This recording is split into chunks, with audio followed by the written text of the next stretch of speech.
युद्ध नहीं जिनके जीवन में वो तो बड़े अभागी होंगे, या तो प्रण को तोड़ा होगा या फिर रण से भागे होंगे। साथियों, आपके जीवन में युद्ध का अगर अवसर आया है, एग्जाम की तैयारी का अगर अवसर आया है, तो इसे गंवाए ना, क्योंकि युद्ध लड़ने वाले ही वीर योद्धा बनते हैं। तो नमस्कार, मैं स्वागत करता हूं आप सभी लोग का पीडब्ल्यू के गवर्नमेंट एग्जाम वाला प्लेटफॉर्म पे।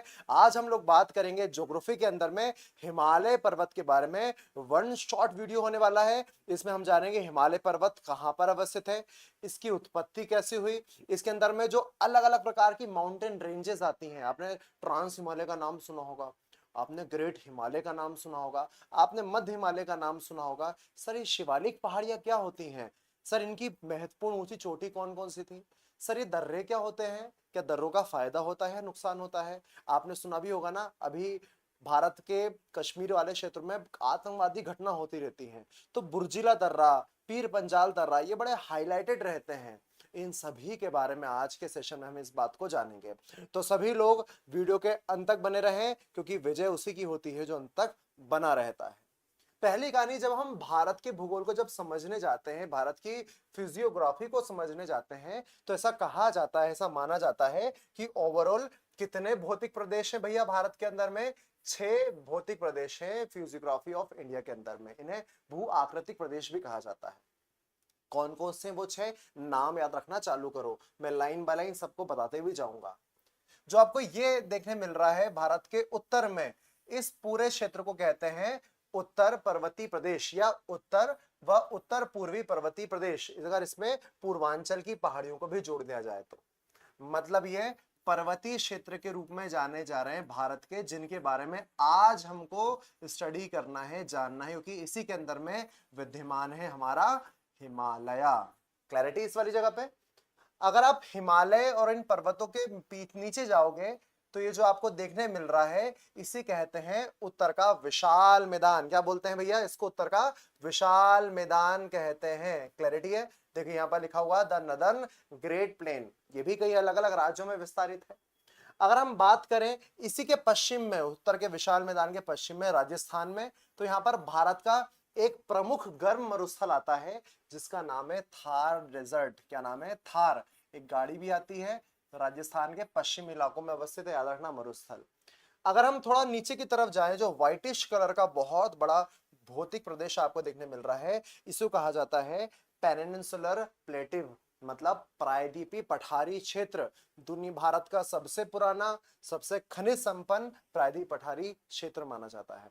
अगर हम दोनों तटवर्ती क्षेत्रों को देखें, पश्चिम तट में और पूर्वी तटवर्ती क्षेत्रों में, तो इनको कहा जाता है कोस्टल प्लेन्स, मतलब तटवर्ती मैदान। इनके बारे में भी जानेंगे आगे के समय पर। कितने हो गए आपके सामने? पहला हो गया हिमालय, दूसरा हो गया मैदान, तीसरा हो गया मरुस्थल, चौथा हो गया पठार और पांचवा हो गया कोस्टल प्लेन्स। भैया अभी कहानी खत्म नहीं हुई। इधर देखोगे तो अंडमान निकोबार, इधर देखोगे तो लक्षद्वीप। ये वास्तव में क्या है? आइलैंड। आइलैंड मतलब यूटीज इनको माना जाता है, संघ शासित प्रदेश के रूप में इनका प्रशासन होता है। याद रखना, ये द्वीप समूह भी भारत की फिजियोग्राफी का एक महत्वपूर्ण भाग है। अब ओवरऑल इनकी संख्या कितनी हो गई है? 6 हो गई है। तो भारत के जब आप राजनीतिक मानचित्र देखते हैं, पॉलिटिकल सिनेरियो देखते हैं, तो जरा आपको ये जो क्षेत्र देखने मिल रहे हैं, इन्हीं को मानना जा सकता है ये हिमालय क्षेत्र में आ रहे हैं। जो आपके सामने मैं मार्क कर रहा हूं, इनको आप मान सकते हो ये मैदानी क्षेत्र है। राजस्थान का जो पश्चिमी इलाका होगा, ये मरुस्थल वाला इलाका होगा। ये जो अधिकांश भूभाग आ रहा है, ये कौन सा होगा?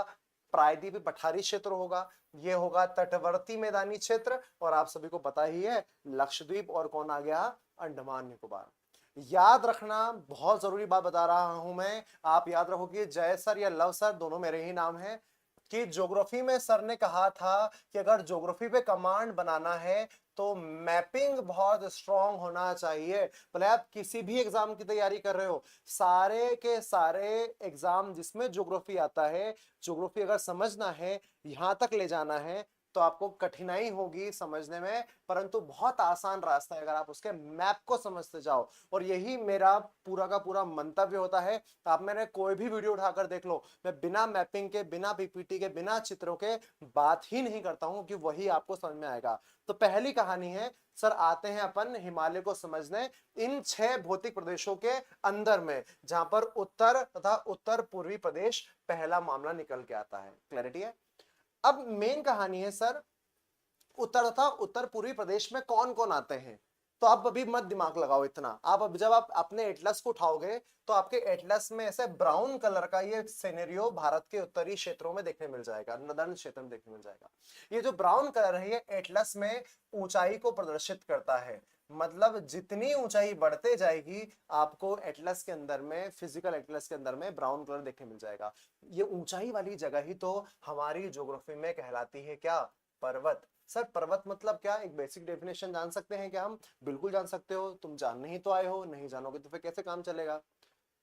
पर्वत पृथ्वी की सतह पर सबसे ऊंची स्थलाकृति होती है, सबसे ऊंचा लैंडस्केप होता है, जिसकी ऊंचाई लगभग 1000 मीटर या उससे अधिक की मानी जाती है।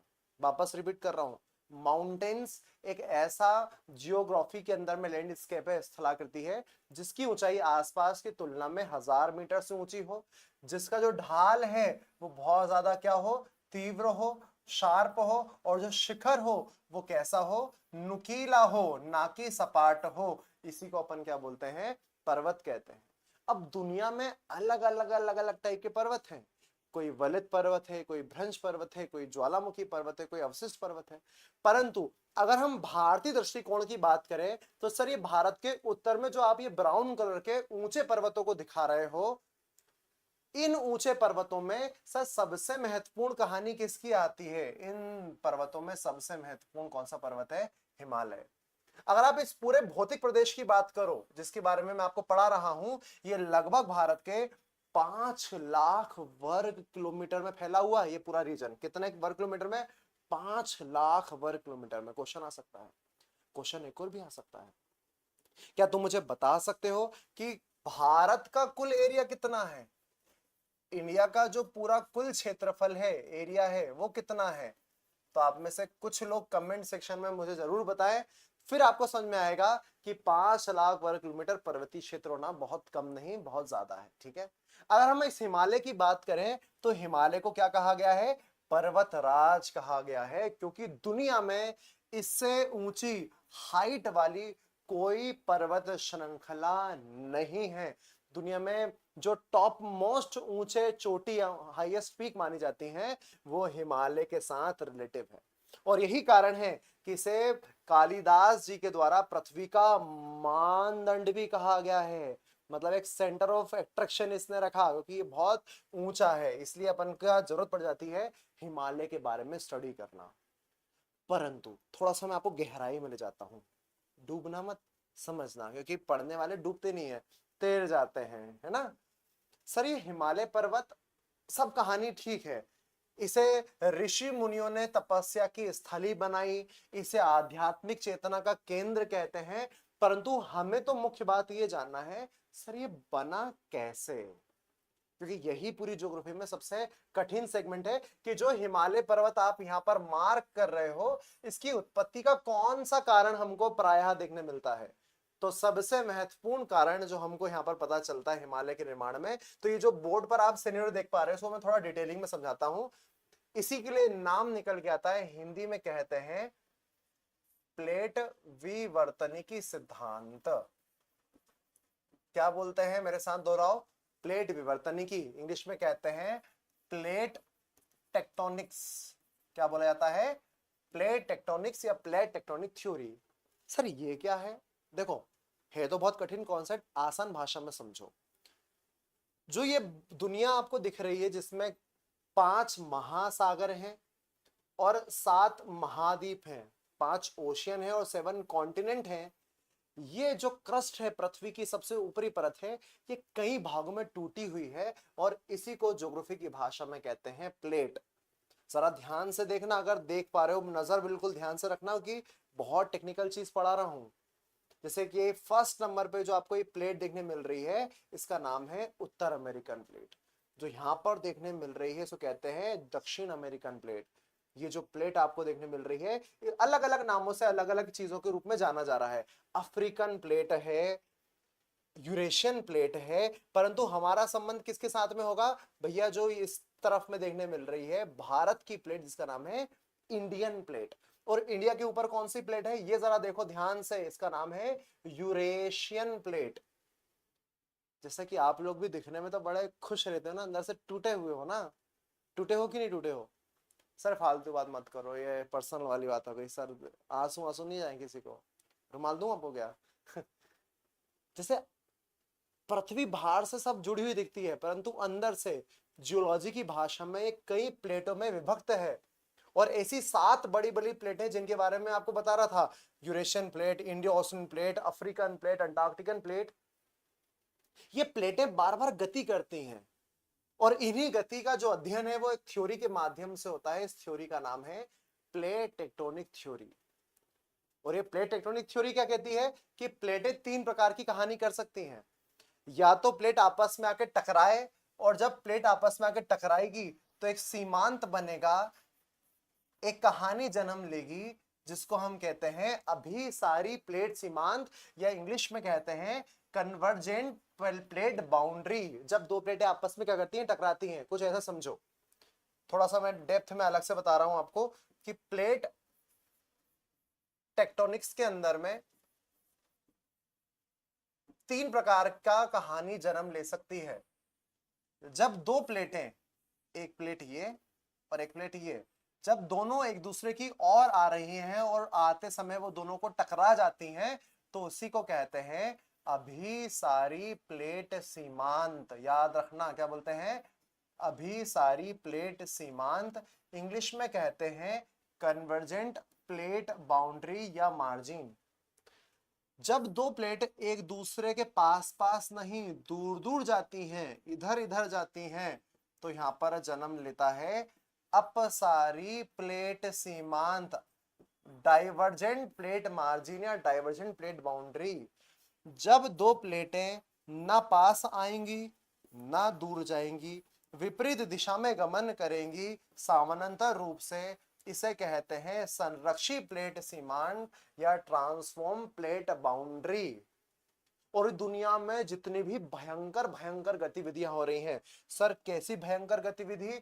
जैसे कि पर्वतों का निर्माण, जैसे कि ज्वालामुखी, जैसे कि भूकंप, जैसे कि सुनामी, ये जितनी भी खतरनाक खतरनाक गतिविधियां हो रही है पृथ्वी की सतह पर, उस सभी का मेन कारण कौन है? यही प्लेट टेक्टोनिक थ्योरी है। क्या आपको इस प्लेट टेक्टोनिक थ्योरी के बारे में डेप्थ में जानना है? अगर जानना है तो कृपया कमेंट सेक्शन में बार बार मैसेज कर दें कि please sir 1 shot video plate tectonics के बारे में बनाएं, तो मैं आसान भाषा में इसको भी समझा दूंगा, जो अलग अलग किताबों में अलग अलग लोगों के द्वारा थोड़ा कठिनाई से समझाया जाता है, मैं बहुत आसान भाषा में आपको बता दूंगा। कमेंट सेक्शन करना ना भूले। इसी पूरी कहानी में जब आप समझने जाते हो तो आपके लिए हाईलाइटेड है, तुम सभी लोग के लिए हाईलाइटेड है ये वाला मामला जिसको मैं यहां पर बना रहा हूं, ये वाला मामला, कन्वर्जेंट प्लेट मार्जिन या कन्वर्जेंट प्लेट बाउंड्री, अभिसारी प्लेट सीमांत। जब दो प्लेटें आपस में टकराती हैं तो टकराने से होता यह है कि बीच में कभी कभी जो अवसाद होते हैं, इन अवसाद पर एक प्रक्रिया होती है। इस प्रक्रिया को हम कहते हैं वलन की प्रक्रिया। कौन सी प्रक्रिया? वलन की प्रक्रिया। इंग्लिश में कहते हैं द प्रोसेस ऑफ फोल्डिंग। क्या बोलते हैं? The process of folding. कुछ इससे समझो, ऐसे समझने का ट्राई करो, ठीक है? मान के चलो एक प्लेट ये रही और दूसरी प्लेट ये रही, ठीक है? दोनों आपस में आकर टकरा रहे हैं, ए प्लेट और बी प्लेट। इन दोनों प्लेटों के बीच में है ना, कई जगह पर सेडिमेंट्स पाए जाते हैं। सेडिमेंट्स को अपन हिंदी में क्या बोलते हैं? अवसाद। सर ये अवसाद क्या डिप्रेशन वाला है? क्या हम डिप्रेशन में आ जाएं? नहीं बेटा, ये क्या है? सेडिमेंट्स वाला है। सेडिमेंट्स मतलब चट्टानों के टूट जाने से जो मलबा बनता है उसी को अवसाद कहते हैं। जब ये दोनों प्लेट टकराई ना, तो टकराने से एक बल निकल के सामने आया। इसके एक बल, उस बल को कहते हैं कंप्रेशन फोर्स या संपीड़न बल। एग्जाम्पल के लिए आपको क्या ऐसे बताऊं, जैसे ध्यान से देखो, ये मेरे सामने बुक है ना, अभी इसको मैं क्या करूंगा, दोनों ओर से दबा दूं, यूं करके दबा दूं, यूं करके दबा दूं, तो ये भाग क्या हो गया, ऊपर की तरफ उठ गया, ये नीचे की तरफ चले जाएगा। यही अवसाद जो यहाँ पर बने हुए हैं, ये या तो ऊपर की तरफ नीचे की तरफ, ऊपर की तरफ नीचे की तरफ, ऊपर की तरफ नीचे की तरफ, ऊपर की तरफ, ज्यादा नहीं, बस इतना ही, ऊपर की तरफ नीचे की तरफ। ये प्रक्रिया जो होती है, इसको बोलते हैं कि अवसादों में मोड़ बनने लग गए या फोल्डिंग होने लगी। और इसी फोल्डिंग से बनी ये जो ऊंची स्थलाकृतियां हैं, ये जो ऊंची स्थलाकृतियां हैं, इन्हीं को कहा जाता है फोल्ड माउंटेन। क्या बोलते हैं इसको, फोल्ड माउंटेन। हिंदी में क्या कहते हैं सर, वलित पर्वत। क्या बोलते हैं, वलित पर्वत। सर हम तो गए थे हरिभजन को, ये ओटन गए कपास क्यों होने लग गया, हम तो हिमालय पढ़ने लग गए थे, आप तो ये plate tectonic theory, fold mountain क्यों बता रहे हो। क्योंकि जानना बच्चों, वास्तव में हिमालय के लिए क्वेश्चन आएगा कि हिमालय किस प्रकार का पर्वत है, क्या ज्वालामुखी पर्वत है, क्या ब्लॉक माउंटेन है, क्या अपशिष्ट पर्वत है, कि वलित पर्वत है। तो आंसर लगाना है आपको कि हिमालय एक वलित पर्वत का एग्जाम्पल है।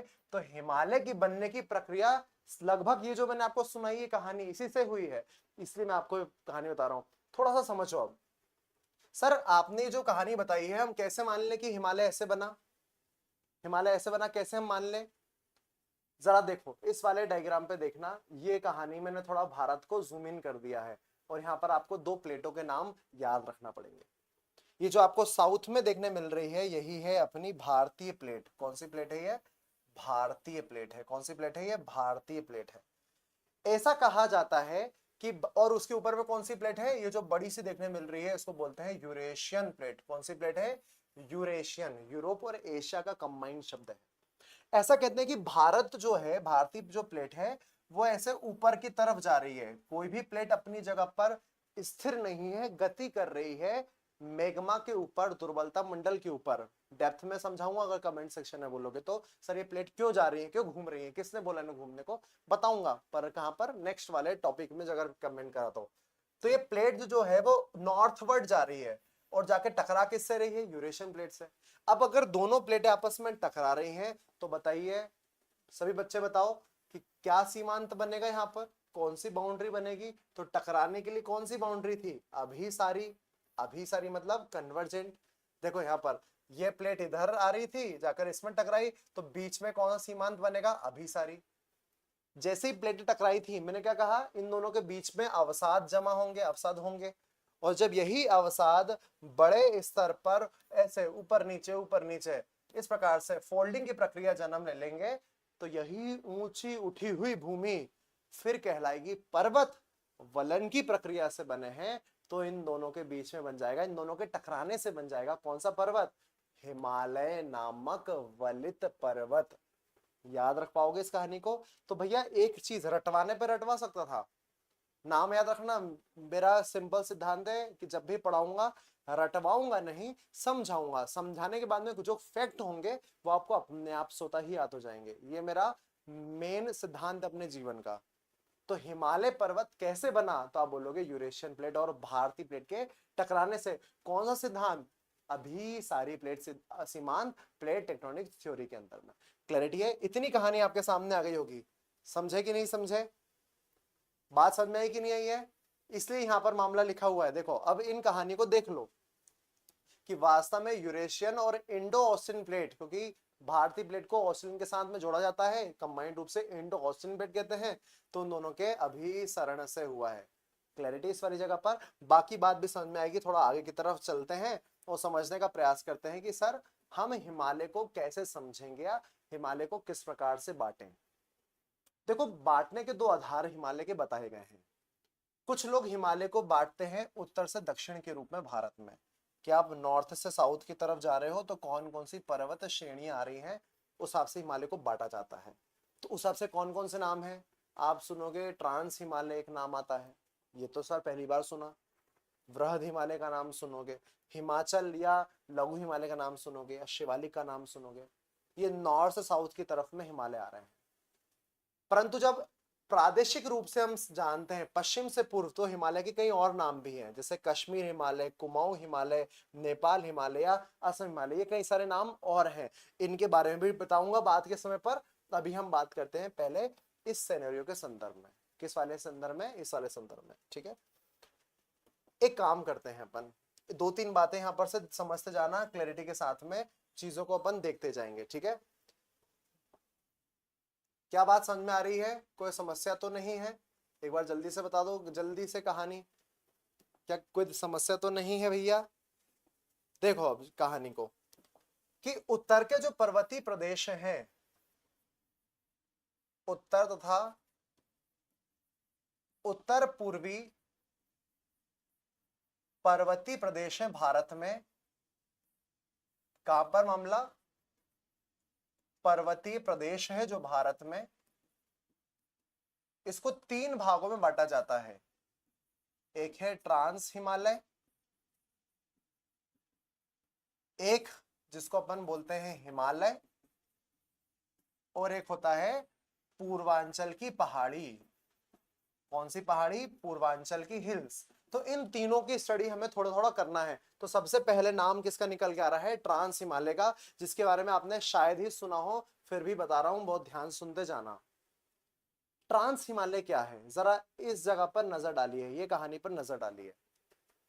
हिमालय की अलग अलग अलग अलग अलग पर्वत श्रेणियां हैं, जिसको हम हिमालय बोलते हैं ना।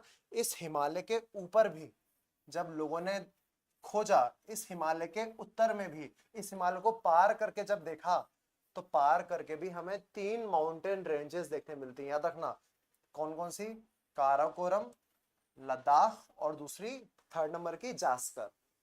काराकोरम, लद्दाख, जास्कर। ये कहा जो हमारा, जिसको हम हिमालय कहते हैं ना, हिमालय के पार हमें तीन माउंटेन रेंजेस देखने मिल रही है। तो ये क्या कहानी है? लोगों ने सोचा यार ये क्या बात आ गई, हिमालय को पढ़ लिया, ये कब बनी है? तो हिमालय से पहले बनी। किस प्रक्रिया से बनी? जैसे हिमालय बना, प्लेटों के टकराने से, वही दो प्लेटों के टकराने से।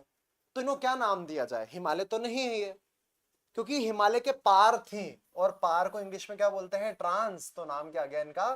ट्रांस हिमालय। याद रखना, इनका संबंध भी भारत के साथ है, इसलिए इसको पढ़ाना जरूरी है। नाम क्या है? ट्रांस हिमालय।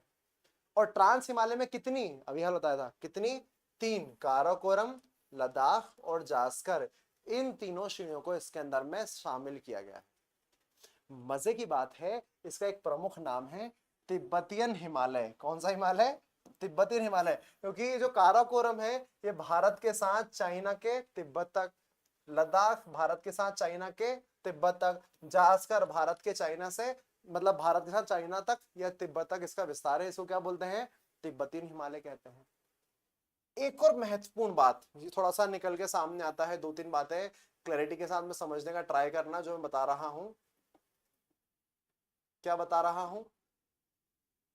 जब आप अल्फ्रेड वेगनर के महाद्वीपीय विस्थापन सिद्धांत को पढ़ते हो, तो एक शब्द निकल के आता है कि एक सागर था, उस सागर का नाम था टैथिस सागर। कौन सा सागर? टैथिस सागर। ये टैथिस सागर कहाँ था? जब पेंजिया का विभाजन हुआ था दो भाग में, एक लॉरेशिया में और एक गोंडवाना लैंड में। किसमें? गोंडवाना लैंड में। और यही गोंडवाना लैंड वह है जिसका हिस्सा माना जाता है कौन? अपना भारत। तो ऐसा कहते हैं कि भारत जब ऊपर आके टकराया, तो इस टेथिस सागर में, जो आपको बता रहा था ना, प्लेटें आपस में टकरा रही हैं, और वो अवसाद कहां से आए? तो कुछ विद्वान कहते हैं कि इस टेथिस सागर के अंदर में भर भर कर अवसाद थे। और कैसे अवसाद थे? काले कलर के अवसाद थे, क्योंकि उनके अंदर में कई सारे जंतु जानवर मर गए थे।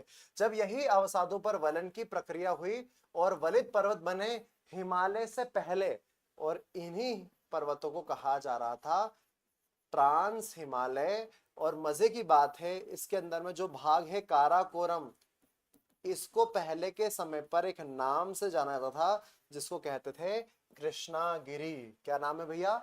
कृष्णागिरी। कृष्णा मतलब काला रंग।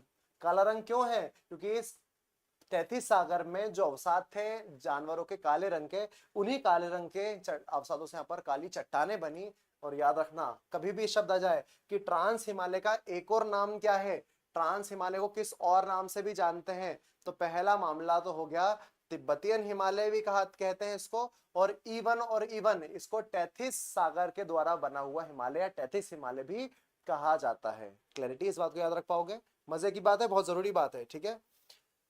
अब इसके अंदर में 3 भाग हैं, 3 भूभाग हैं, वो कौन कौन से उनको एक एक करके समझते हैं, ठीक है। कौन कौन से हैं भी एक एक करके जानेंगे। पहला नाम आता है निकल के काराकोरम। कौन सा नाम है? काराकोरम। सबसे साउथ उत्तर में देखने मिल जाएगा। कहां पर देखने मिल जाएगा? देखिएगा, ये पर्टिकुलर जगह देखने मिल रही है। कहां देखने मिल रही है? पर्टिकुलर जगह। यही है वो कौन सा? तिब्बत का पठार। ये है कौन सा? भारत वाला क्षेत्र। इसी की ज्योग्राफी को अपन को समझना है, इसी की ज्योग्राफी को अपन जानने वाले हैं। ये कई सारे मैप हैं, परंतु कब समझ में आएंगे? जब अपन पर्टिकुलर हर एक चीज के बारे में अध्ययन कर लेंगे। तो काराकोरम, काराकोरम के बारे में कहा जाता है कि ट्रांस हिमालय का सबसे उत्तरतम भाग है। कैसा भाग है? सबसे उत्तरतम। एक काम करता हूं, इसको बना के समझाता हूं तो क्लैरिटी तुमको निकल के सामने आ पाएगी।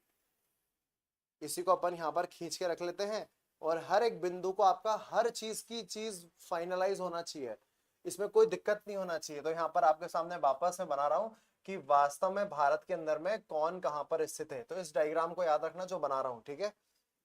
तो भैया भारत का केवल और केवल कौन सा क्षेत्र बना लेते हैं अपन? जम्मू कश्मीर और लद्दाख वाला क्षेत्र बना लेते हैं, ठीक है। इसके नीचे वाला क्षेत्र नहीं आएगा, ठीक है। देखो, जिसको हम हिमालय कह रहे हैं, मान के चलो हिमालय का, ये हिमालय ऐसा विस्तारित है, ये हिमालय इस प्रकार से आगे की तरफ विस्तारित है, ठीक है। हिमालय को पार करके जा रहे हो तो 3 श्रेणियां देखने मिल रही हैं, अलग अलग कलर से देख लेते हैं। ये इसका नाम मान के चलो क्या है? काराकोरम। यही है क्या? काराकोरम। कॉपी पेन लेकर बैठना, मेरे साथ बनाते जाना। कॉपी पेन लेकर बैठना, मेरे साथ बनाते जाना, ठीक है। नीचे मध्य में जब आप आओगे तो इसका नाम क्या है? इस वाले का नाम है लद्दाख। क्या नाम है इसका? लद्दाख। थोड़ा और दक्षिण में जाओगे तो इसका नाम है भैया जास्कर। क्या नाम है? जास्कर। और अभी मैंने क्या बोला? इन तीनों को ही कंबाइंड रूप से कहा जाता है ट्रांस हिमालय। क्या बोलते हैं? ट्रांस हिमालय। देखो कठिन चीज है, परंतु बहुत आसान भाषा में बता रहा हूं। सर ये जगह कौन सी है? ये जगह भारत के इधर वाली, भारत के इधर वाली जगह आती है चीन, और ये चीन का हिस्सा है तिब्बत वाला हिस्सा। कौन सा हिस्सा है? ये तिब्बत। अब ध्यान से देखो, भले वो काराकोरम हो, लद्दाख हो, जास्कर हो, सब तिब्बत में फैले हुए हैं। इस चीज को तिब्बतियन हिमालय भी कहा जाता है। क्या बोलते हैं? तिब्बतियन हिमालय। सर क्या हम इनके बारे में कुछ और जान सकते हैं? पहले जानो काराकोरम के बारे में, बहुत जरूरी बात है। क्या काराकोरम के बारे में सबसे महत्वपूर्ण पॉइंट तो यही है कि काराकोरम के अंदर की जो सबसे ऊंची चोटी है, काराकोरम की हाईएस्ट जो चोटी है, उसका नाम है माउंट केटू। क्या नाम है? माउंट केटू। इसी का नाम है गॉडविन ऑस्टिन। क्या नाम है? Godwin Austen. सर क्यों बता रहे हो आप ये बात? क्योंकि वास्तव में जो गॉडविन ऑस्टिन है, माउंट केटू है, ये भारत की सबसे ऊंची चोटी है। क्या शब्द है? भारत की सबसे ऊंची चोटी कौन सी है? तो आंसर आता है माउंट केटू। कौन सी पर्वत श्रेणी पर अवस्थित है? काराकोरम पर। सर आप गलत बता रहे हो क्या? हमने तो ऊंची चोटी जब जब सुनी है तो एक ही नाम सुना है, उसका नाम है माउंट एवरेस्ट। तो क्या हम गलत पढ़ रहे थे बचपन से? बेटा तुमने गलत नहीं पढ़ा, तुमने सुना होगा हिमालय या विश्व की सबसे ऊंची चोटी कौन सी है? तो माउंट एवरेस्ट। क्या सर ये भारत में नहीं है? नहीं। ये कहां पर है? ये नेपाल में स्थित है। तो इसको भारत की ऊंची चोटी मानोगे क्या? नहीं मानोगे। तो भारत का सबसे हाईएस्ट पीक कौन सा हो गया? केटू हो गया। कितनी ऊंचाई है? 8,611 मीटर की ऊंचाई है। माउंट एवरेस्ट की सर कितनी ऊंचाई है? 8,850 मीटर की ऊंचाई है। तो दोनों में सबसे ऊंचा कौन हो गया? माउंट एवरेस्ट ही है। सेकंड नंबर पे कौन देखने मिलेगा? माउंट केटू, जो कहां पर स्थित है? काराकोरम में। कुछ लोग मतलब पीओके तो खैर वहां अपना ही मानते हैं, पीओके वाले इलाके में आता है, जो उसको पाकिस्तान ने अवैध रूप से अधिकृत करा है। क्या अब मैं ये पूरी कहानी को समझाने में सफल रहा कि माउंट केटू कहाँ है और इसको किस प्रकार का टैग मिला है? ठीक है। अब बात आती है सर काराकोरम के बारे में हम कुछ और जाने क्या? हाँ, एक चीज और जानो। इसी काराकोरम के इधर ऊपर की तरफ में, यहाँ पर मामला बना देता हूं मैं, काराकोरम के इसी तरफ में पहाड़ियों के ऊपर में यहाँ पर एक ग्लेशियर है, कौन सा ग्लेशियर है, इसका नाम याद रखना, इसका नाम है सियाचिन ग्लेशियर। कौन सा ग्लेशियर, सियाचिन ग्लेशियर। अगर आपने मेरा इंडियन ज्योग्राफी का इंट्रोडक्शन वाला सेशन देखा होगा जिसमें मैं भारत के विस्तार को बता रहा हूं, तो मैं जब भारत पाकिस्तान इनको बता रहा था तो इस पर्टिकुलर क्षेत्र में मैंने बताया भी था कि काराकोरम के अंदर में ही ग्लेशियर विद्यमान है। इस ग्लेशियर का नाम है सियाचिन ग्लेशियर, सियाचिन ग्लेशियर। और मजे की बात यह है कि भारत और जो पाकिस्तान है वो इस ऊंचे ग्लेशियर के लिए लड़ते रहते हैं, इसलिए सियाचिन ग्लेशियर को विश्व की सबसे ऊंची युद्ध भूमि कहा जाता है। क्या बोला जाता है, विश्व की सबसे ऊंची युद्ध भूमि। क्या नाम है, सियाचिन ग्लेशियर। याद रख पाओगे? और क्या याद रखना है, कौन कौन लड़ते हैं पहले तो इतना याद रखो, कौन लड़ रहे हैं भैया, भारत और वो नालायक देश पाकिस्तान। ठीक है, पवित्र भूमि है परंतु अपवित्र कर दी आतंकवाद के चक्कर में। सर और कुछ याद रखना है क्या? हाँ, सियाचिन ग्लेशियर, सोचो ग्लेशियर मतलब बर्फ, बर्फ पिघलेगी तो क्या निकलेंगी, नदियां निकलेंगी। जैसे कि अभी ये पढ़ेंगे ना अपन, हिमालय में गंगोत्री ग्लेशियर से गंगा नदी निकलती है, यमुनोत्री ग्लेशियर से यमुना नदी निकलती है। सियाचिन ग्लेशियर के निकलने भी कुछ नदी निकलेगी क्या? हाँ, नदी का नाम है नुब्रा नदी। क्या नाम है, नुब्रा नदी। सर ये नुब्रा जो रिवर है ये किसकी सहायक नदी है, याद रखना, ये शायद सहायक नदी है श्योक रिवर की। किसकी, श्योक रिवर की। सर ये श्योक रिवर क्यों इतना इंपॉर्टेंट है, आप क्यों बता रहे हो? क्योंकि श्योक रिवर सहायक रिवर है इंडस रिवर की। क्या इंडस के बारे में तो आप जानते ही हो, मैंने इतिहास में एक वीडियो बनाया है, इंडस वाटर ट्रीटी के ऊपर भी बनाया है और इंडस वैली सिविलाइजेशन भी बनाया है। इसी चैनल पे आप देखना जरा जाकर, तो आपको हर चीज पता चल जाएगी कि सिंधु नदी जल समझौता क्या था भारत और पाकिस्तान के बीच, और भारतीय इतिहास में सिंधु घाटी सभ्यता क्या थी। सिंधु नदी की सहायक है श्योक, श्योक की है नुब्रा। नुब्रा कहां से निकल रही है, विश्व की सबसे ऊंची भूमि जिसके लिए भारत पाकिस्तान लड़ रहे हैं, जगह का नाम है सियाचिन। अब तुम्हें समझ में आएगा, अब तुम्हें याद रहेगा, अब तुम रटोगे नहीं। क्यों? क्योंकि ज्योग्राफी या कोई भी विषय है उसकी मूल भावना है कॉन्सेप्ट। कॉन्सेप्ट को पकड़ लोगे तो आसपास के जितने भी फैक्ट है ना हलवा लगते हैं, आप ऐसे उठा के खा लोगे। तुम गलती क्या करते हो, तुम रटना चालू करते, विश्व की सबसे ऊंची भूमि सियाचिन, सियाचिन सियाचिन, चीन चीन, निकल गया मामला। दुनिया की ऊंची चोटी कौन सी है, माउंट केटू की, माउंट एवरेस्ट है, कंचनजंगा। सिंपल सी बात है, आराम से कॉन्सेप्ट को समझो, फैक्ट को याद रख लोगे तो जीवन आसान हो जाएगा, जीवन धन्य हो जाएगा, मोक्ष मिल जाएगा।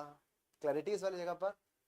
सर क्या सियाचिन ही है कि कहीं और सारे ग्लेशियर हैं? इस पीपीटी को आप देखोगे तो उसमें कई सारे और ग्लेशियर भी दिखाई दे रहे हैं, एक एक करके बात कर लेते हैं ताकि कोई भी चीज वो ना करना पड़े। ठीक है, अब यहाँ पर आ जाता हूँ, देखो मैंने समझा दिया है, अब मैं तुम्हें याद करवा देता हूँ।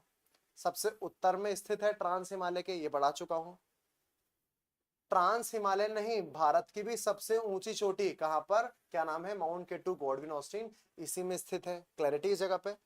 क्या सर इसके अंदर में कई सारे ग्लेशियर हैं? हाँ, कौन कौन सा पढ़ो, सियाचिन ग्लेशियर, इसके अलावा हिस्पर ग्लेशियर, तीसरा बियाफो ग्लेशियर, चौथा बालतोरो ग्लेशियर, और एक और नाम याद रखना, बतूरा ग्लेशियर। कौन सा है, बतूरा ग्लेशियर। जरा ध्यान से देखो, ये रही माउंट केटू, ये रहा तुम्हारा काराकोरम, काराकोरम के ऊपर आ जाएगा भैया चाइना, इस जगह पे भी आप देख सकते हो। ठीक है कहानी। अल्पाइन हिमनद, अल्पाइन हिमनद का मतलब होता है बहुत ऊंचे ग्लेशियर, ग्लेशियर से निकलती है नदी नुब्रा नदी। ये इसी कहानी पर मैं बात कर रहा था कि लोग लड़ते रहते हैं, सिंपल सी कहानी है। पर्वतों के बीच में आपने सुना होगा रास्ता जो होता है, प्राकृतिक मार्ग जो होता है, उसको अपन ज्योग्राफी में कहते हैं पास। जैसे तुम भी कर दो ना बाईपास, बाईपास निकालो, ऐसे मजा आओ ऐसे। पर्वतों में ना जाना, घूमना फिरना बहुत कठिन है, तो प्रकृति है ना प्राकृतिक मार्ग दे देती है जिसको अपन कहते हैं पास। मैं आगे पढ़ाऊंगा आराम से, एक पूरा वन शॉट वीडियो बना दूंगा आप बोलोगे तो कई सारे पासेज हैं हिमालय और ट्रांस हिमालय में। एक पास का नाम याद रखना, नाम है काराकोरम दर्रा या काराकोरम पास, इसी जगह पर स्थित है, इसी वाली जगह पर। और इसी काराकोरम दर्रे को, अगर पास है मतलब दो चीजों को जोड़ेगा ही है, एक जगह से दूसरे में जा पाओगे। कहां से कहां, तो भारत को चीन से, भारत से अगर आप जाना चाहते हैं चीन चाइना तो यहां से जा सकते हैं, जाओगे तो व्यापार व्यापार कर लोगे, तो व्यापार व्यापार के लिए ये काम आ सकता है। तो बताया था काराकोरम क्या बोलते थे अपन, कृष्णागिरी के नाम से भी जानते हैं। और इवन इसके ऊपर पूरा एशिया महाद्वीप है, ट्रांस हिमालय के ऊपर, इसलिए कहीं कहीं नाम लिखने मिलता है कि काराकोरम को उच्च एशिया की रीढ़ भी कहते हैं। उच्च एशिया मतलब ऊपर का एशिया, और ये रीढ़ वाला हिस्सा है, उच्च एशिया की रीढ़ भी कहा जा रहा है किसको, काराकोरम को। इससे बाहर नहीं जाएगा काराकोरम। सारी की सारी कहानी इसमें आ गई, ठीक है। अब आते हैं, ये जरा देखो ध्यान से, ये पूरी की पूरी जगह पर ये रहा काराकोरम पास, ये कई सारे ग्लेशियर के फोटो बना दिए हैं इस पर, बियाफो देखो, पूरे बालतोरो, ये कई सारे यहाँ पर ग्लेशियर हैं। और इसके ऊपर है कौन सी, उच्च एशिया। उच्च एशिया की क्या कहा जा रहा है, इसको रीढ़ कहा जा रहा है। क्लैरिटी इस वाली जगह पर कोई समस्या नहीं होना चाहिए। आगे बढ़ते हैं अपन। ये एशिया के कई सारे पर्वत थे जो मैंने यहाँ पर संकलित करे, ठीक है। नेक्स्ट नंबर निकल के आता है लद्दाख श्रेणी का। किसका, लद्दाख श्रेणी का। चलो पहले रटने से पहले अपन समझने पे फोकस करते हैं। समझने फोकस करने के लिए अपन को जाना पड़ेगा अपने ही चित्र के पास जो हम बना रहे थे। तुम क्या इसको ड्रॉ कर रहे हो कि नहीं कर रहे हो? अगर तुम पढ़ के प्रवचन सुन के चले जाओगे तो फिर कैसे सांप याद होगा? लिखो, बनाओ, बार बार प्रैक्टिस करो। दिमाग का रास्ता, जैसे अब छोड़ो यार, तुम तो पेन बनाओ है ना, बनाते जाओ, फालतू के कुछ कुछ क्या एग्जाम्पल याद आते हैं कि पति के प्यार का रास्ता पेट से होकर जाता है, तो वैसे ही है ना, दिमाग का रास्ता लिखने और आंखों से आता है। जितना लिखोगे ना अच्छे से, ऐसा ना लिखे जा रहे हैं लिखे जा रहे हैं, वैसे नहीं, सोच समझ के लिखना। चलो भैया, नेक्स्ट जो नाम आपके पास में है वो है ये वाला, ये जो हाईलाइटेड होगा, इसी को कहा जाता है लद्दाख। लद्दाख मतलब यूटी नहीं, लद्दाख पर्वत श्रेणी। क्या बोल रहे हैं, लद्दाख पर्वत श्रेणी, जो किसका भाग है, ट्रांस हिमालय का। कहां पर है, मध्य में, काराकोरम के दक्षिण में, जास करके ऊपर, लद्दाख श्रेणी, ठीक है। सर लद्दाख श्रेणी के बारे में हम क्या जाने? लद्दाख श्रेणी के बारे में तुम्हें ऐसी चीज बता दूंगा, ऐसी चीज बता दूंगा कि किसी के बस के नहीं होगी। क्या, बहुत जरूरी बात। पहले क्या जरूरी बात है जरा देखो, क्या आपने कभी सुना है एक शब्द के बारे में, एक जगह के बारे में जिसका नाम है कैलाश मानसरोवर? हाँ या ना में आंसर करना है भैया।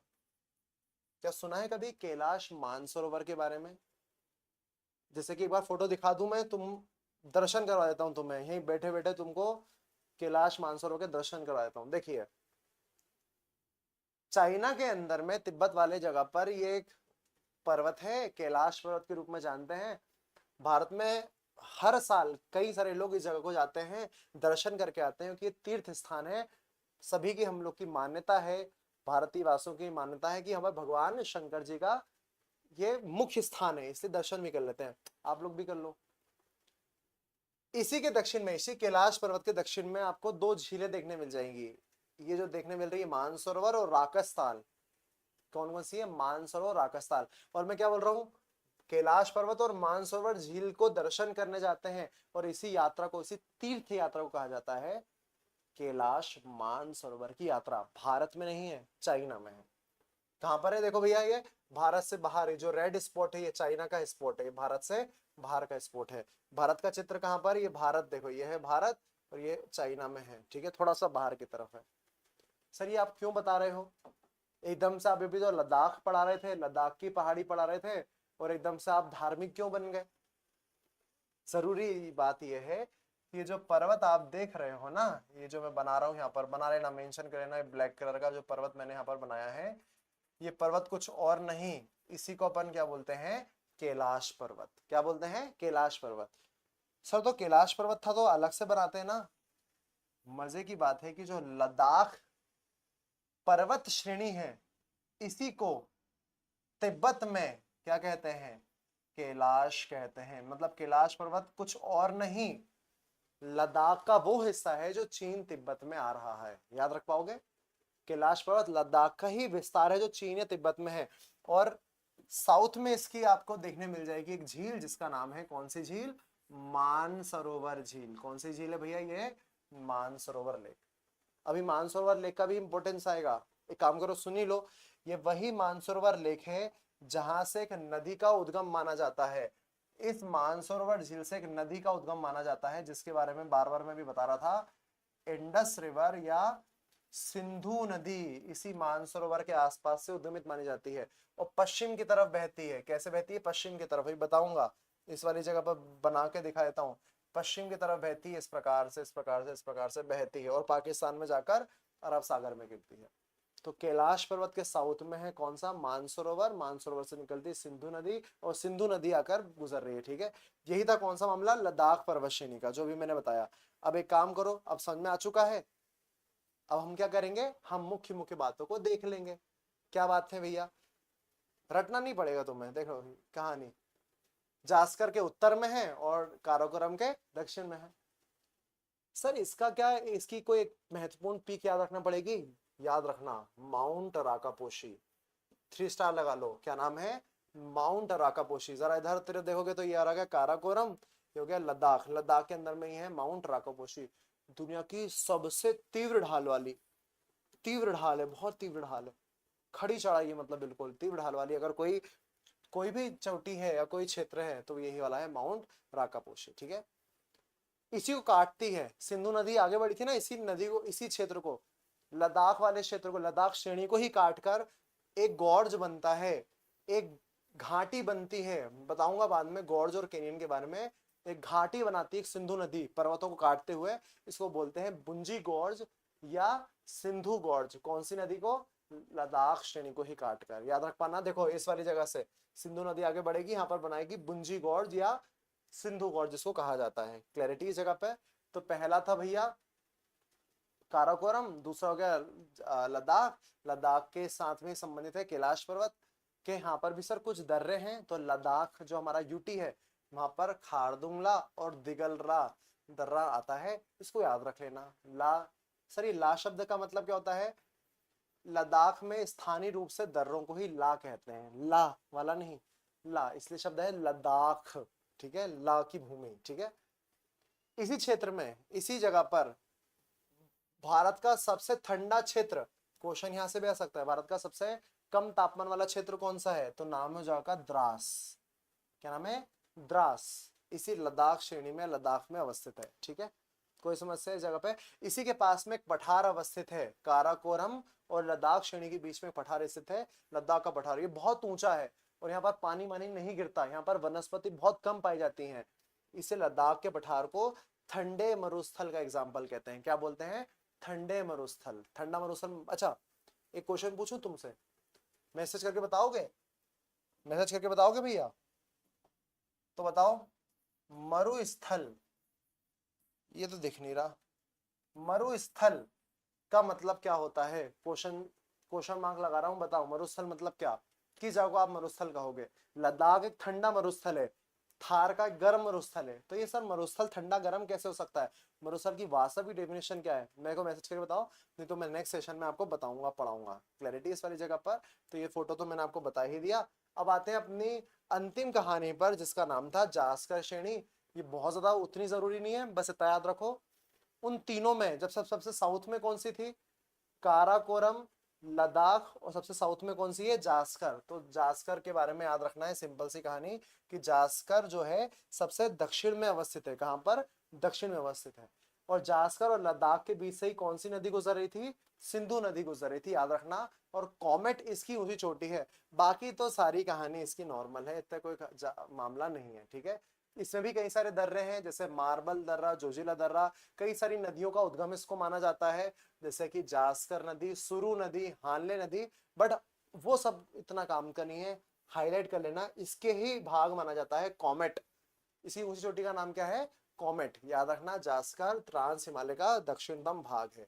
क्या आपको समझ में आ गई बात है? इस वाली जगह पर थोड़ा सा मैंने फोटो तो लगा दिए हैं, थोड़ा जब स्किप करके रोक कर, क्योंकि मेरे पास में समय का अभाव है, तो रोककर आराम से देखते रहना चीजों को क्लैरिटी के साथ में।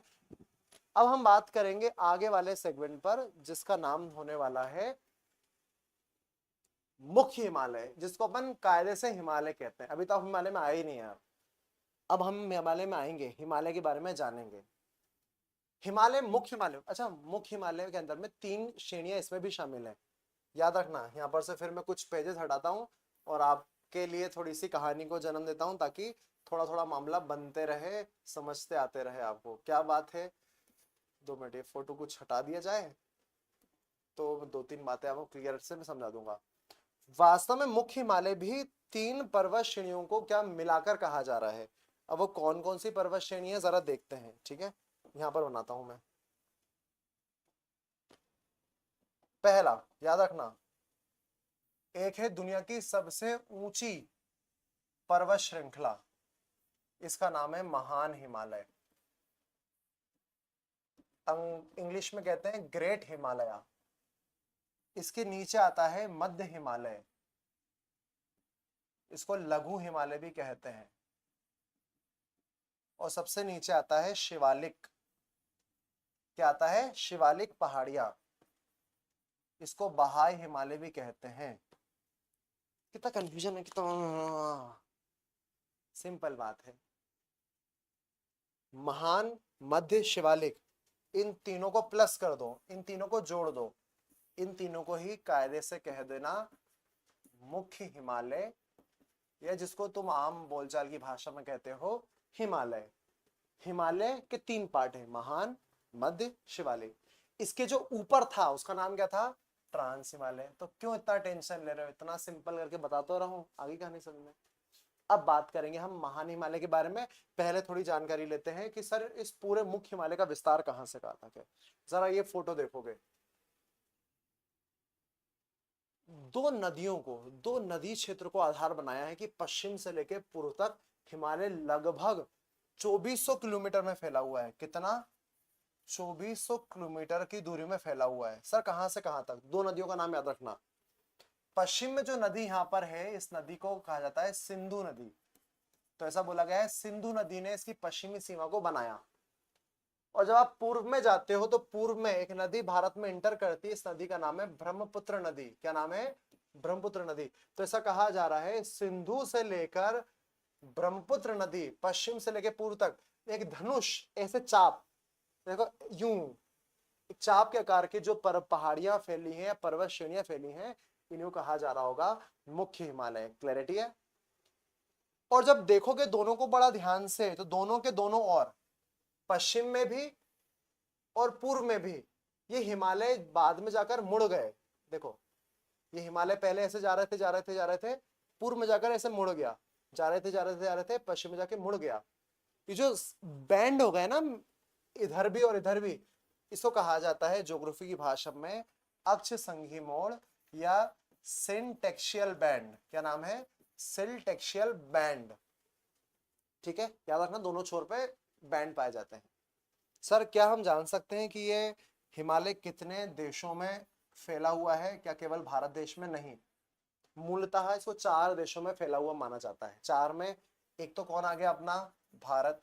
ठीक है, जरा देखो ध्यान से, ये इस वाली जगह पर फैल रहा है। कौन है भैया? नेपाल। नेपाल में भी अच्छा खासा मामला है। ठीक है, फिर थोड़ा सा हिस्सा किसका आएगा? भूटान। तो भूटान में भी है, और कुछ पर्टिकुलर क्षेत्र चाइना के भी होते हैं।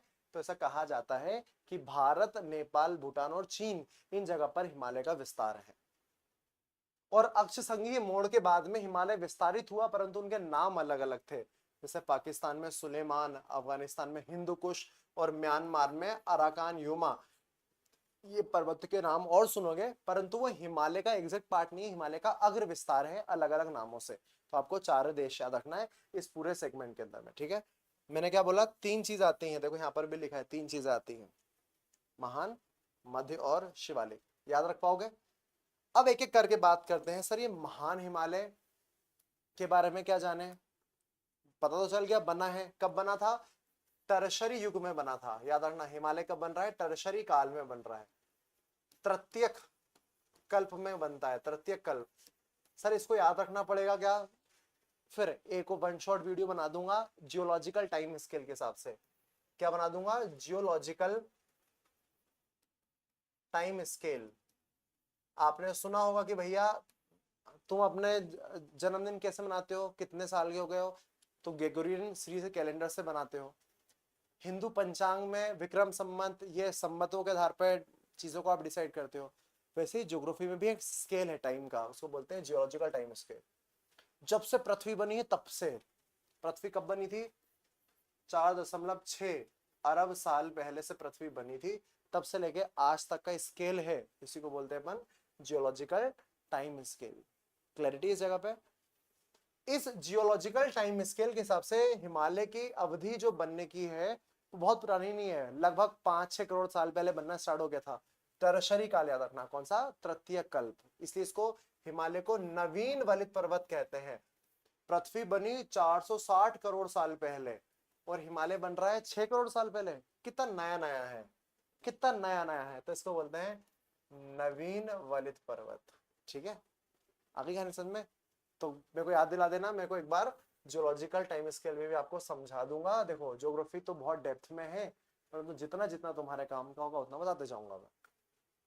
अब अपन बात करते हैं वृहद हिमालय के बारे में। नाम से ही स्पष्ट है, वृहद, ग्रेट, मतलब इससे ऊंची कोई माउंटेन रेंज, कोई पर्वत श्रेणी नहीं है।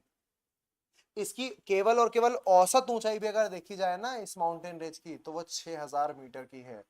सोचो कितनी ऊंची पर्वत श्रेणी है। महान हिमालय की बात कर रहा हूं मैं, मध्य और शिवालिक की नहीं, महान हिमालय जो ऊपर है, सबसे नॉर्थ में है। सर कहां से कहां तक विस्तारित है? 2400 किलोमीटर में। कहां से कहां? पश्चिम में आपको एक पर्वत देखने मिलेगा, नंगा पर्वत। सर क्या कपड़े नहीं पहनता क्या? नाम है उसका। और पूर्व में देखने मिलेगा अरुणाचल के थोड़ा ऊपर चाइना की तरफ में नामचा बरुआ। नंगा पर्वत से लेकर नामचा बरुआ तक जो ऐसी श्रेणियां फैली हुई है, इसी को बोलते हैं महान हिमालय या ग्रेट हिमालय। क्या बोलते हैं? महान हिमालय, ग्रेट हिमालय। कितना किलोमीटर है भैया? 2400 किलोमीटर में ऐसा फैला हुआ है। ठीक है, नंगा पर्वत से लेकर नामचा बरुआ तक। सर इसका एक और नाम हमने सुना था, हिमाद्री। हाँ सुना होगा, बिल्कुल सुना होगा। क्यों सुना है हिमाद्री? क्योंकि जैसे जैसे आप ऊंचाई पर जाते हो, देखो जरा ध्यान से, मैंने क्या बोला है कि लगभग 6000 मीटर की ऊंचाई है औसतन। जैसे जैसे आप ऊंचाई पर जाते हो भैया, टेम्परेचर जो है, टेम्परेचर कम होने लगता है और ऊंचे पर्वत के शिखरों पर जमी होती है बर्फ। क्या जमी होती है? बर्फ, अर्थात ग्लेशियर। और ऐसा कहा जाता है इस महान हिमालय के जो शिखर हैं वो वर्ष भर लगभग बर्फ से ढके रहते हैं, बर्फ ही बर्फ पाई जाती है, ग्लेशियर ही ग्लेशियर पाए जाते हैं। इसके लिए इसका एक नाम ही दे दो, इसको हिमाद्री कह दो। क्या बोल दो?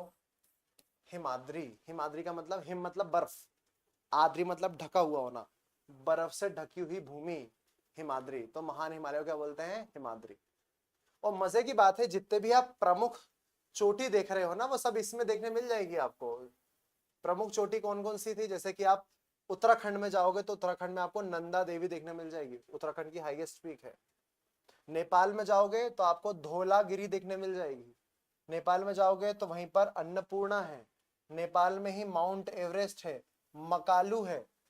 भारत के सिक्किम में आओगे तो सिक्किम में आपको देखने मिलेगी कंचनजंगा। क्या नाम है? कंचनजंगा। सर कंचनजंगा के बारे में क्या याद रखें? तो याद रखना, भारत में स्थित जो हिमालय है, भारत में स्थित हिमालय की सबसे ऊंची चोटी कंचनजंगा है। सबसे ऊंची चोटी तो माउंट एवरेस्ट थी, परंतु भारत में नहीं है। सर केटू तो, केटू थी, केटू, पर वो हिमालय की नहीं है, वो ट्रांस हिमालय की थी। भारत में भी हो, हिमालय भी हो, ऊंची चोटी कौन सी है? कंचनजंगा। याद रखना, सिक्किम वाली जगह पे आ रही है, इस वाली जगह पर। ठीक है, तो सिक्किम, इधर मकालू नेपाल में, माउंट एवरेस्ट। माउंट एवरेस्ट का एक और नाम है सागर माथा। कहीं ना कहीं आपको आगे देखने मिल जाए। क्या बोलते हैं माउंट एवरेस्ट को? सागर माथा कहते हैं, नेपाल वाली जगह पर। देखो ये रहा सागर माथा, दुनिया की सबसे ऊंची चोटी है इस वाली जगह पर। ठीक है, अब मेन कहानी है सर, जितनी ऊंची चोटी होगी उतने बड़े ग्लेशियर हैं, जितने बड़े ग्लेशियर होंगे, ये ग्लेशियर जन्म देते हैं किसको? रिवर को, नदी को। किसको भैया? नदियों को जन्म देते हैं। और यही कारण है कि यहाँ पर कई सारे ग्लेशियर, गंगोत्री, जेमू, मिलाम, मिलाम नाम है, कई सारी नदियों को जन्म दे रहे हैं। जैसे गंगोत्री ग्लेशियर से भागीरथी नदी निकलती है, भागीरथी का बाद में नाम गंगा हो जाता है। यमुनोत्री ग्लेशियर से यमुना नदी निकलती है। जब आप आगे जाओगे तो सिक्किम वाली जगह पे जेमू ग्लेशियर से तिस्ता नदी, सतोपंथ ग्लेशियर से अलकनंदा नदी। मतलब भारत की नदियों का मेन जो उद्गम केंद्र है वो यही वाली जगह है। ठीक है, और कई सारे दर्रे हैं, नाथुला दर्रा, जोजिला दर्रा, अभी दर्रों में पढ़ाऊंगा आराम से वाली जगह पे। कई सारे धार्मिक स्थान हैं, उत्तराखंड में जाओगे ना, उत्तराखंड में गंगोत्री, आपने दादा दादी ने बोला होगा हमको 4 धाम की यात्रा करवा लो। 4 धाम कौन सी जगह पर? उत्तराखंड के 4 धाम, गंगोत्री, जमुनोत्री, बद्रीनाथ, केदारनाथ। ये वास्तव में महान हिमालय के ही पार्ट हैं। तो ये सारे के सारे तीर्थ स्थान इसी के साथ रिलेटेड है।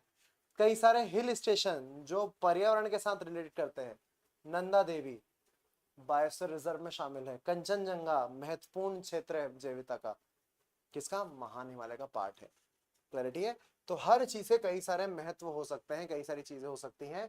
ये मैंने कई सारे ग्लेशियरों के नाम लिख दिए हैं, आप थोड़ा और देख लेना डिटेल के अंदर में कौन सा कौन कहाँ कहाँ पर है। ठीक है, थोड़ा सा डिटेलिंग कर देता हूँ मैं साथ ही साथ में। चोटी का नाम बता ही दिए, उत्तराखंड में केदारनाथ, बद्रीनाथ। कॉमेट जास्कर की थी, ठीक है, याद रखना कॉमेट जास्कर की। नीलखंड, त्रिशूल, नंदा देवी, ये सब इसी के अंदर में आ रही हैं। नेपाल की, सिक्किम की और अरुणाचल प्रदेश की, सभी की सब महत्वपूर्ण चोटी मैंने यहाँ पर डाल के रख दी है, याद रखिएगा। इस पूरे सेगमेंट पे आपको वो पूरी की पूरी चोटियां देखने मिल जाएंगी। क्लैरिटी है? ये कई सारे ग्लेशियर के फोटोज से जो मैंने अभी ग्लेशियर आपको बताया, देखो ये सियाचिन ग्लेशियर है, यहाँ पर अलग अलग तरह के क्षेत्र के ग्लेशियर आ रहे हैं। ये मैं इतना रिसर्च इसलिए करता हूँ ताकि आप आराम से मैपिंग को ध्यान में रखते हुए चीजों को पढ़ते जाओ और अध्ययन करते जाओ कि बाद में कोई समस्या ना आए। कोई डाउट है तो बताते जाना, कमेंट सेक्शन में कमेंट करते जाना अगर कुछ डाउट हो तो, वरना अपन आगे तो चर्चा कर ही रहे, समझ ही रहे, पढ़ ही रहे। अब मामला निकल के आता है पासेस का, दर्रों का। मैंने बता दिया, फोटो देखो, बड़ा आसान हो जाता है फोटो देखने में। ये देखो, ये पहाड़, ये पहाड़, इस तरफ राज खड़ा है, उस तरफ अंजलि खड़ी है। राज अंजलि की तरफ कैसे जाए? ऊपर चढ़ेगा, नीचे उतरेगा, ऊपर चढ़ेगा, तब तक तो अंजलि किसी और ओम शांति ओम हो जाएगी। पर्वतीय क्षेत्रों में आवागमन के जो प्राकृतिक साधन होते हैं, इन्हीं प्राकृतिक साधनों को या प्राकृतिक मार्ग जो होते हैं, प्राकृतिक मार्ग, इन्हीं प्राकृतिक मार्गों को दर्रे या क्या कहते हैं? पासेस कहते हैं। प्राकृतिक दबा हुआ क्षेत्र जो आवागमन के लिए, परिवहन के लिए जो सुगम रास्ता अपनाएगा, इसी को क्या कहते हैं? दर्रे। कई सारे दर्रे स्थित हैं, कई सारे, नाम सुनते जाओ फिर एक एक काम बताते जाऊंगा। जैसे कि अभी बात करी थी हमने लद्दाख के यहाँ पर अवस्थित था काराकोरम दर्रा। दर्रे काय काम आ सकते हैं? व्यापार के, आया ना? काय काम आ सकते हैं? पर्यटन के, परिवहन के। परंतु दर्रों में देखने मिला है कई कई जगह से दर्रों से घुसपैठ गतिविधियां भी देखने मिलती है। कौन सी गतिविधि? घुसपैठ। एक काम करता हूँ, दर्रों के माध्यम समझाता ही हूँ। पहले एक दर्रे का नाम सुना होगा आपने, बुर्जिला दर्रा। ये देखो यहाँ पर मामला है बुर्जिला दर्रा। यह है जम्मू कश्मीर, इधर तरफ लद्दाख है ना। यहाँ पर आ रहा है POK, पाकिस्तान ऑक्यूपाइड कश्मीर। यह है LOC। नहीं समझ में आ रहा तो मेरा पुराना वीडियो देखो, पता चल जाएगा। इधर है श्रीनगर, जम्मू कश्मीर।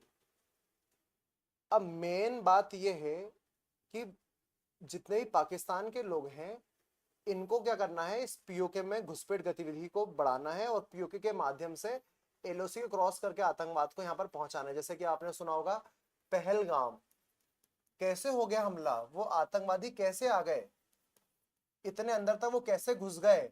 तो कहीं ना कहीं से तो घुसपैठ गतिविधियां हुई होंगी जो सर्विलांस सिस्टम में कैद ना हुई हो, पता नहीं चल पाया हो। इन घुसपैठियों को अच्छा खासा मौका मिल जाता है इन दर्रों के माध्यम से। एक दर्रे का नाम याद रखना, बुर्जिला दर्रा। कौन सा दर्रा है? बुर्जिला दर्रा। बुर्जिला दर्रा किससे से जोड़ता है? श्रीनगर को जोड़ता है। किससे? POK से। किससे? पाकिस्तान ऑक्यूपाइड कश्मीर। मतलब कायदे से ही बुर्जिला दर्रा इस वाली जगह पर अवस्थित है।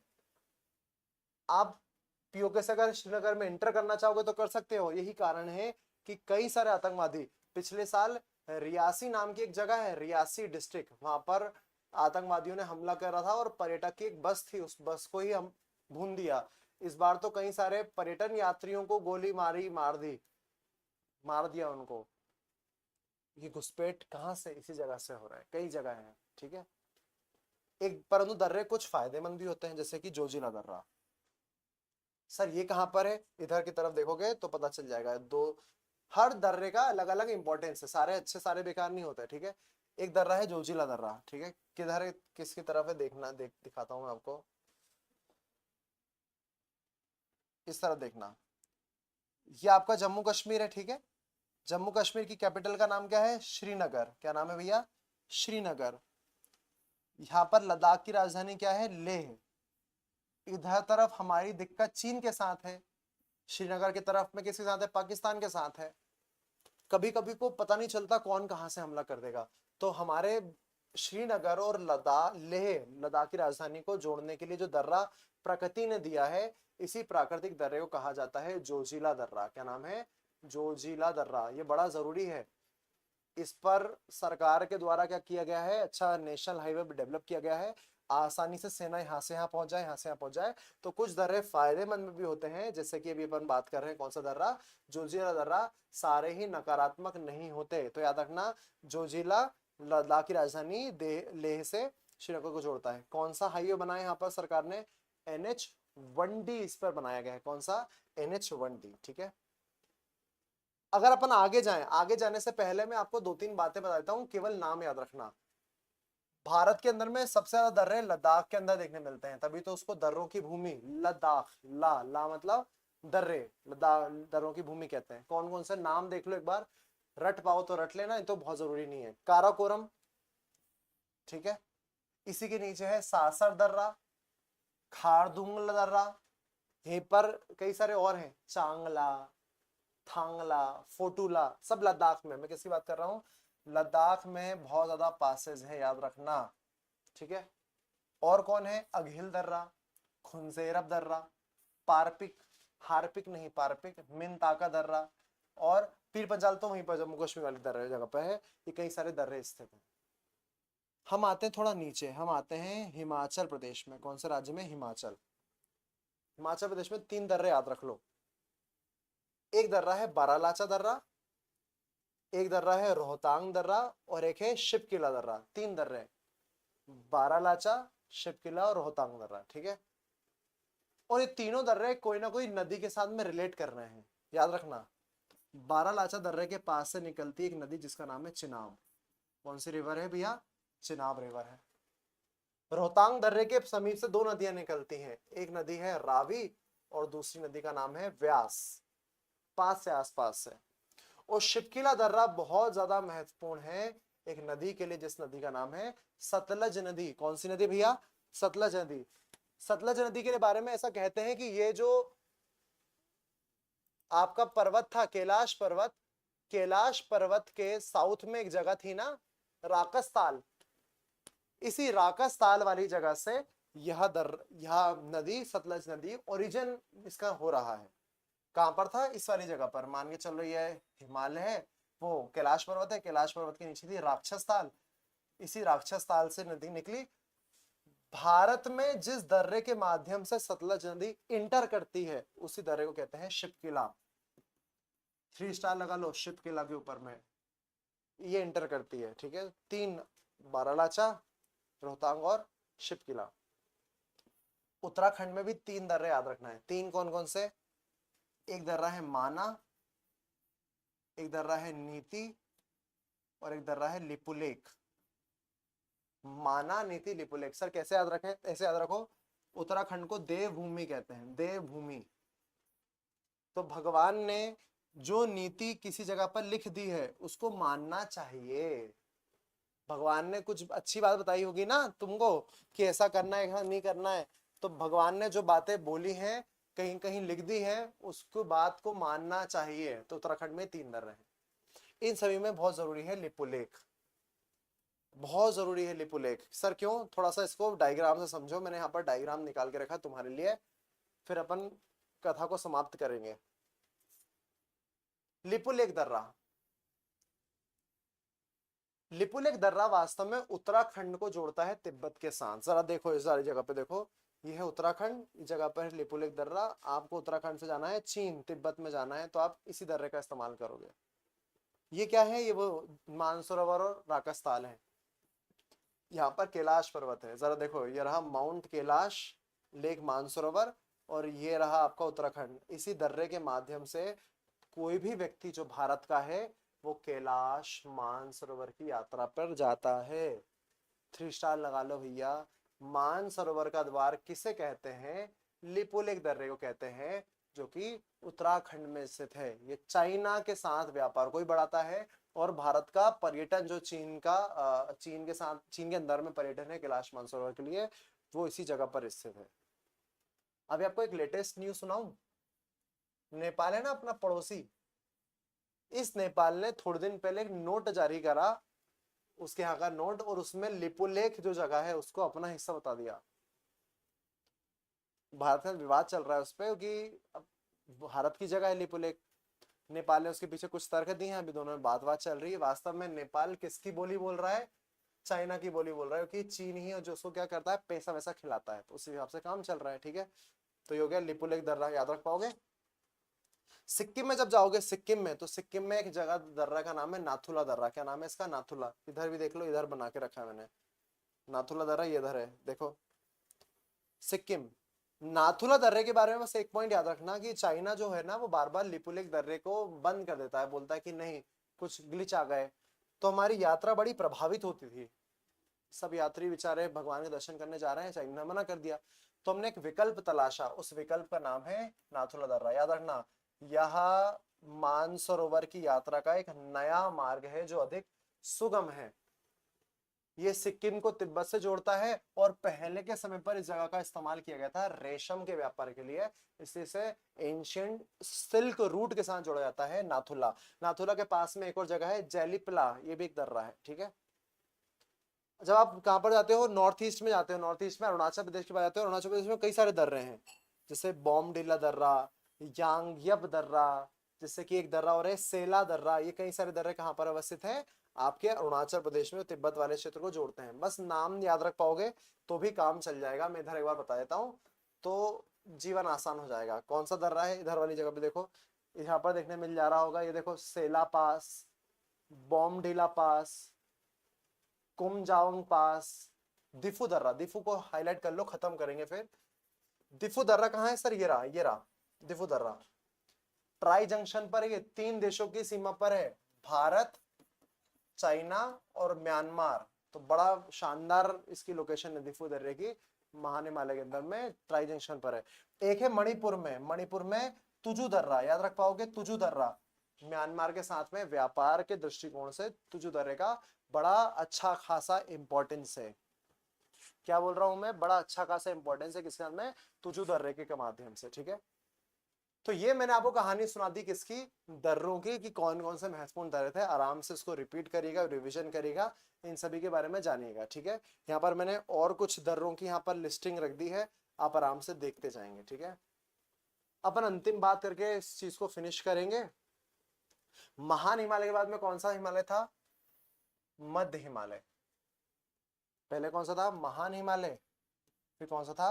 मध्य हिमालय। मध्य हिमालय के 2-3 नाम याद रख लो पहले तो। इसी को लघु हिमालय कहते हैं। क्या बोलते हैं? छोटा, उसकी तुलना में छोटा है। इसकी ऊंचाई कितनी है? 4500 के आसपास है, 3700 से लेके 4500 मीटर की ऊंचाई है। हिमालय जितनी ऊंची नहीं है। इसको हिमाचल हिमालय भी कहते हैं। हिमाचल हिमालय याद रखना, हिमाचल प्रदेश में भी है, बाकी जगह भी है, मगर हिमाचल हिमालय कहते हैं। सर क्या याद रखना है इसमें? अंतिम क्लास कहानी है इस बात की, ध्यान सुन लो। इस पर्वत श्रेणी के कई सारे नाम हैं और इस कई सारे नाम कई अलग अलग जगह पे इनको पुकारा जाता है। मतलब ये कहने पे लघु हिमालय एक ही है, परंतु अलग अलग क्षेत्रों में इस लघु हिमालय को ही अलग अलग नामों से जाना जाता है। कौन कौन से नामों से जाना जाता है देखना ध्यान से। जम्मू कश्मीर में जो लघु हिमालय का विस्तार है, तो जम्मू कश्मीर से लेसर हिमालय नहीं बोल रहे, मिडिल हिमालय नहीं बोल रहे, वहां कह रहे हैं पीर पंजाल। क्वेश्चन आएगा, 3 स्टार लगा लो, यहां से क्वेश्चन आएगा। देखो इसने भी बोल दिया, ये जब ऊपर नीचे हो जाए ना तो समझ जाना क्वेश्चन तो आएगा ही, आना ही है। तो क्या नाम है भैया? पीर पंजाल। हिमाचल प्रदेश में होगा, हिमाचल प्रदेश में तो कहते हैं धौलाधर। क्या बोलते हैं? धौलाधर। आपने सुना होगा ना, शिव कैलाशों के वासी, धौलाधरों के राजा, शंकर संकट हरणा। धौलाधर शब्द पर्वत के लिए, कौन सा? लघु हिमालय। कहां पर? हिमाचल। नेपाल में सर इसका विस्तार है कि नहीं है? नेपाल में क्या बोलते हैं? महाभारत। सर वो तो भारत हरियाणा में हुई थी। नहीं, नाम है भैया महाभारत। नेपाल में लघु हिमालय का पार्ट है। सर सिक्किम में भी है क्या? सिक्किम से पहले तो उत्तराखंड देखो, उत्तराखंड में भी है क्या? हाँ उत्तराखंड में है। उत्तराखंड में दो नाम है, एक नाम है मसूरी और एक है नाग टिब्बा। क्या नाम है? नाग टिब्बा और मसूरी। मसूरी तो तुमने देखा भी होगा, लवासना सेंटर है ना यहाँ पर, लाल बहादुर शास्त्री एडमिनिस्ट्रेशन यहाँ पर होता है। तो जो भी यूपीएससी क्लियर करता है तो उसकी ट्रेनिंग यहीं पर होती है, ठीक है। मसूरी में, मसूरी किसका पार्ट है याद रखना? मध्य हिमालय का, उत्तराखंड में, वहां पर नाग टिब्बा भी है, ठीक है। सिक्किम में क्या बोलते हैं? सिक्किम में बोलते हैं डोकिया। क्या बोलते हैं? डोकिया। और एक और याद रख लो, एक्स्ट्रा बता रहा हूं, भूटान। भूटान में कहते हैं ब्लैक माउंटेन। क्या बोलते हैं? Black mountain.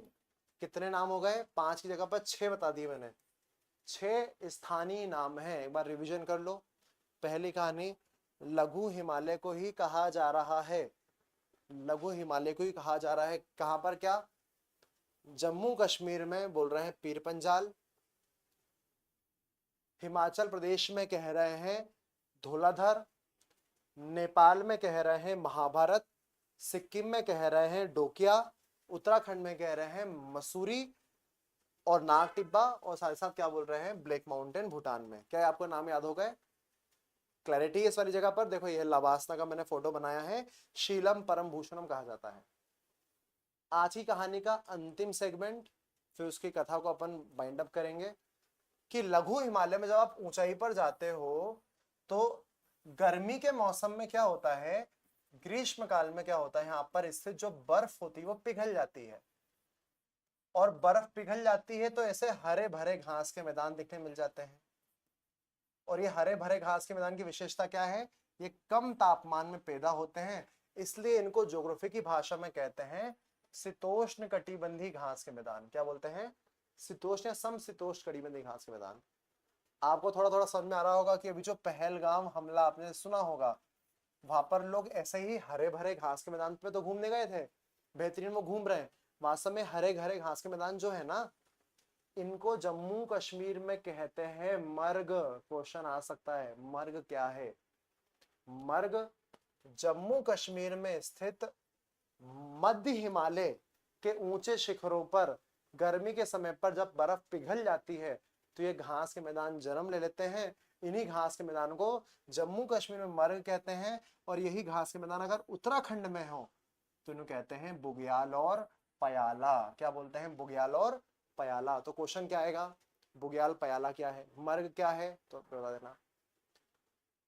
क्यों फायदेमंद है सर? पर्यटन के लिए, टूरिज्म के लिए बहुत ज्यादा फेमस है। क्यों? जैसे कि आपने शायद नाम सुना हो, यहाँ पर आपने जम्मू कश्मीर में आप जाओगे तो आपने 2 नाम सुने होंगे, एक नाम सोनमर्ग, या आपने नाम सुना होगा गुलमर्ग। लोग यहाँ पर घूमने जाते हैं, श्रीनगर के पास है, केवल इस जगह को देखने के लिए। तो इस जगह का बड़ा इंपॉर्टेंस है सर। और क्या इंपॉर्टेंस है? इंपॉर्टेंस होता है पशुओं को चराने के लिए, पशु चारण के लिए। जरा देखो यहाँ पर कई सारी भेड़ और बकरियां होती हैं जो इस क्षेत्र विशेष में क्या करती हैं? चराई करती हैं।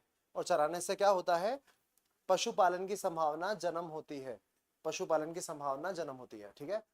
तो मर्ग के बारे में जम्मू कश्मीर बता दिया, बुग्याल पयाल बता दिया। कुछ थोड़े से टिपिकल पॉइंट है, रटने वाली चीज है, बता देता हूं कि बुग्याल के अलग अलग नाम भी थे। जैसे कि इधर देखो ध्यान से, उत्तराखंड में जाओगे तो वहां पर जोशी मठ के पास इसे ओली कहते हैं, कहीं गारसी कहा जा रहा है, कहीं क्वानरी कह रहे हैं, गुलाबी कांथा कह रहे हैं, बेदनी कह रहे हैं, पवाली कांथा कह रहे हैं, कुश कल्याण कह रहे हैं, दयारा कह रहे हैं, बागजी बुलियार कह रहे हैं, और मुनस्याही कह रहे हैं। ऐसा क्वेश्चन आ सकता है, निम्नलिखित में से ये शब्द किसके साथ संबंधित है, ताकि आपको याद रहेगा, ठीक है। ये तो हो गई आपकी कहानी, ठीक है। सर क्या मध्य हिमालय का कुछ महत्वपूर्ण लॉजिक और है क्या? अंतिम बात फिर फिनिश करेंगे। हाँ, मैंने क्या बोला, ये best tourist place of India माने जा सकते हैं। क्यों ऐसा? क्योंकि यहाँ पर ऐसे कई सारे हिल स्टेशन हैं जो प्रकृति की एक सौंदर्यता को दर्शाते हैं। मानव जाता है, घूमता है, पैसे खर्च करता है, वहां की इकोनॉमी बूस्ट होती है और आपका मनोरंजन होता है, बात अलग है। जम्मू कश्मीर में क्या बताया था मैंने, गुलमर्ग और सोनमर्ग जम्मू कश्मीर के पास ही है, बेस्ट जगह है टूरिस्ट की। हिमाचल प्रदेश में सुना होगा शिमला, कुल्लू मनाली, वास्तव में डलहौजी, डलहौजी शब्द इसलिए कि अंग्रेज क्या करते थे, इनकी ग्रीष्मकालीन राजधानी उन लोगों ने बताई थी, गर्मी में उनको बहुत गर्मी पड़ती थी तो हिमाचल प्रदेश में जाके बस जाते थे। तो हिमाचल प्रदेश में डलहौजी है, शिमला है, मनाली है, कुल्लू है, ये सब लघु हिमालय का पार्ट है। किसका? लघु हिमालय, जिसको अपन क्या बोल रहे हैं, मध्य हिमालय भी कह रहे हैं। क्या सर उत्तराखंड में भी कई सारी जगह है? तो एक जगह का नाम है मसूरी, एक का नाम और सुना होगा आपने रानी खेत, और एक का नाम सुना होगा नैनीताल। नैनीताल तो बड़ी फेमस जगह है पर्यटन के लिए। तो ये सारे के सारे क्षेत्र कहां पर थे? ये सारे के सारे क्षेत्र अवस्थित है कहां पर भैया? उत्तराखंड में स्थित हैं।